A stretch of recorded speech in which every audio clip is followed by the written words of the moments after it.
உங்களுக்கு இன்னொரு விஷயம் தெரியுமா? முருகப்பெருமானும் காவல்கார பெருமான் தான். அவரும் காவல் தெய்வம் தான். என்னங்க சொல்றீங்கன்னா, என்னுடைய நண்பர் ஒரு பெரிய விபத்துல ஒண்ணு மாட்டுனாருங்க. அந்த விபத்துல மாட்டுறதுக்கு முன்னாடி கேட்டுட்டு போன பாடல் வேல் வகுப்பு. இதுல இன்னொரு அதிசயம் என்னன்னா, காரு சுக்குநூறா போனதுக்கு அப்புறமும் அந்த வேல் வகுப்பு ஓடிக்கிட்டே இருந்திருக்கு. அத பார்த்து இவர ஹாஸ்பிட்டல்ல அட்மிட் பண்ணிட்டு போலீஸ்காரர் கேட்ட ஒரே வார்த்தை, "எப்படி உயிர் தப்புனீங்க? எப்படி பொழச்சீங்க இந்த விபத்துலன்னு?" அவர் சரியாயிட்டு வந்து என்கிட்ட சொன்னாரு, "முருகன் என் கூட இருக்காரு" அப்படிங்கிறத அந்த வேல் வகுப்பு வரிகள் எனக்கு உணர்த்துச்சுங்க ஐயான்னு சொன்னாரு. அப்பதான் எனக்கு ஒரு வார்த்தை ஒண்ணு ஞாபகம் வந்தது. அருணகிரிநாதர் 15வது நூற்றாண்டுல பழனிமலையில உட்கார்ந்துட்டு ஒரு வார்த்தை சொன்னாருங்க.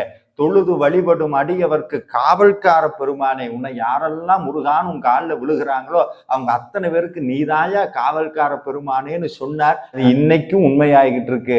முருகனை நம்புங்க. என்னைக்கு நம்மளுக்கு பக்க பலமா காவலா நின்று